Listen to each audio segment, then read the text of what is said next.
तो गाइस, स्वागत है आपका हमारी एक और हॉरर और इंटरेस्टिंग हॉरर स्टोरी में। तो गाइस, ये हॉरर स्टोरी शुरू करने से पहले प्लीज आप इस वीडियो को हो सके तो किसी के साथ या फिर अकेले देखने की गुस्ताखी ना करें, वरना मैं नहीं जानता कि आपके साथ क्या हो। तो चलिए आपका और हमारा बिना टाइम वेस्ट किए इस वीडियो को शुरू करते हैं।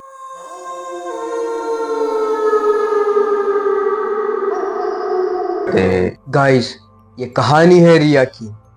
रिया अपने घर में अकेली थी और उस दिन उसके पापा और मम्मी दोनों के दोनों किसी काम से कहीं बाहर गए हुए थे और रिया का घर किसी बहुत ही ऊंची चोटी और उसके आसपास में ना बहुत ही कम घर थे और उसके बहुत ही दूर दूर में थोड़े घर थे और रिया अपने घर पे एकदम अकेली थी। वो अपने रूम में बेड पे सोती होती टीवी देख रही थी और उसके आसपास या फिर उसके अगल बगल में कोई भी घर ना होने के कारण उसके आसपास में हर एक जगह सन्नाटा था।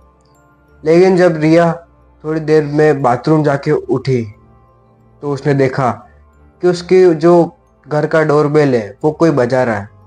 और जब रिया को ये आवाज़ सुनाई दी तो रिया ने अपनी टीवी की आवाज़ और बढ़ा दी और उसने ना गाने चालू कर दिए और वो वहाँ पे नाचने लग गई।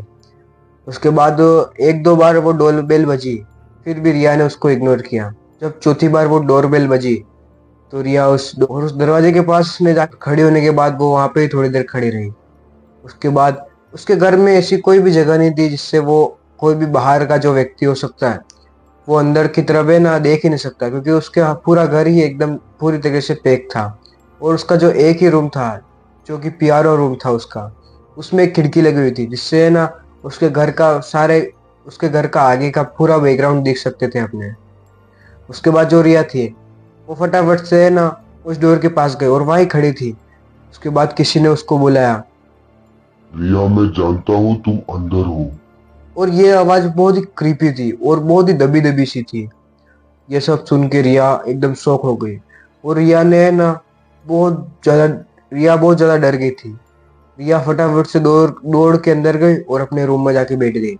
और रूम में जाके बैठने के बाद जो रिया थी वो बहुत ज्यादा डर चुकी थी। उसने सोचा कि अब क्यों ना मैं थोड़ी देर सो जाती हूँ। उसके बाद वो थोड़ी देर सो गई और सोने के बाद उठी वो तो उसने फिर से टीवी चालू की और फिर से वो गाने वाने गाने लगी और फिर से वो अपने काम में बिजी हो गई।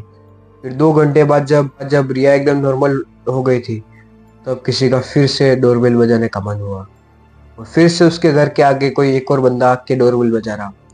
फिर जो रिया थी उसने अपने पियानो रूम में जाके देखा और उसने देखा कि कोई एक आदमी और एक औरत उसके डोर के सामने खड़ी है।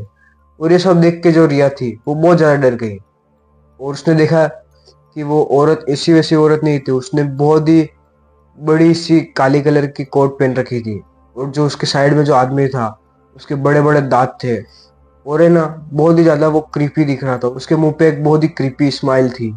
ये सब देख के जो रिया थी वो बहुत ज्यादा डर चुकी थी और रिया अपने पियानो रूम से बाहर ही नहीं निकल पा रही थी। उसके बाद जो रिया थी वो ये सब देख के बहुत ही ज्यादा डर गई और वो उस जगह पे बेहोश हो गई। फिर अगले दिन जब रिया को होश आया तो उसने देखा कि उसके माता पिता उसके पास नहीं थे और वो हॉस्पिटल में थी। और पता पड़ा जो रिया थी वो बहुत ज्यादा अंदर से डर गई थी, इसलिए उसे एंजाइटी हो गई थी जिसके कारण वो वहां पे बेहोश हो गई थी। और उसके बाद उसको पता चला कि वो 4 दिन बाद उस बेड से उठी है। तो गाइस, ये थी रिया की कहानी। अगर आपके पास भी ऐसी कोई भी कहानी हो तो हमें कमेंट में जरूर बताना। तो गाइस, जल्दी ही मिलते हैं नेक्स्ट वीडियो में। तब तक के लिए राधे राधे।